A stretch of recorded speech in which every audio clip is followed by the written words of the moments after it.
achroku. Oh, more achroku.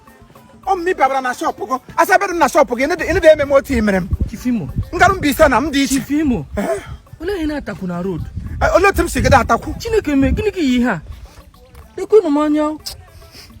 Akwa na agumo ije nam gaja ejimo obi ama na aga mana kita akwa ka mbe wona aga. What is the problem? Why what isn't the problem? What isn't the problem? Onye tell am nyira akwakwala le nwatakiri nwanyi ngidire kwala m. Me. Enwe mbem se na m tro crop top. Ebe ekwe no yo wo gini. O wo chelt ihe na ekwu ya ochi ihe okwara kwajise mo yin ebe mebe ni lo ge. Chineke. Akwa me na m tro crop top. Tell us. Nwatakiri nwanyi sim na ya mutro onu ya kwake nwoke akwake nwanyi. Hey.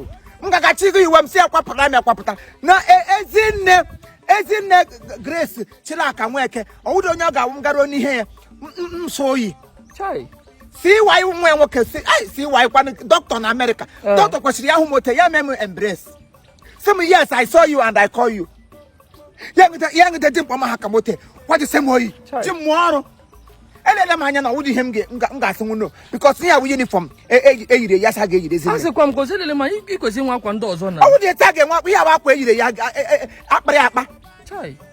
ezinne Grace wukwa onye otu ai o we Bible study personality o kwa na onye charismatic ai wonye chorister ai wonye nta wonye imo nwanyi were onwe tiga n'ime chukwu Chai. nwanyi magidere moto ihu this woman even at death ya o to kwa very beautiful damsel magide mama ro n'ime obi o wuzi ni shishiri she cook more than every other person you can imagine in this whole world nwanyi she deni emecha kpọ nni esef aha nni ewu boneless Agafe boneless soup. Ama ofe nwanya ahụ. Agafe boneless soup.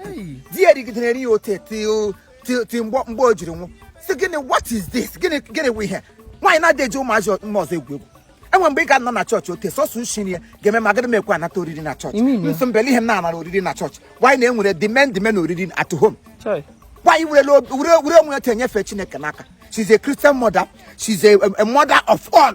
Ụmụ ndị ọzọ tụkọ na akụziri ha okporo onye ya kporo onye n'azụ nwa nwoke ejima ya abụọ ahụ ke nwoke zigidekwere na America ti ihe ọmụrụ ihe ọ bụ ya ka mmanụ biro te edote mmiri wote ka mmiri na-agaje Mbaise adu ko ọjọ adọma kwesịrị akwa ya otu onye ọbụla ga-abịa tu ha bịa nwoke adịghị ka nwoke ihe wote nwoke na-adị ihe mụ ugbu awa Adam maka ihe ahụ ihe na-akpa Adam coat ị ga-manage ni ya no agara m egbu onwe m date ko ole sheli date ya wa on the 6th of May Chai 6th of May always share yire onye ukwu ma onye nta bịaje e ma sị chifi m ị gakarịala ọmụ wasị Chineke ma eme eze onye chi mere eze o mene ya eze na mmanụ anaghị ahụ ndị ọzọ meme akpọ m anaghị ahụ every other person crop top nye gị crop top dọwa m utu na-eji afọ anọ na-eji eweziga na m chịrịla drọs ọzọ yige ote ka mgbada m na-awụsara n'eji ndị mma na-ahụ agwọ ndụ m ọ dị mma na-enwere m anya ọkụ chifu imo ebe ọla akụrụ kpụrụ m gị ga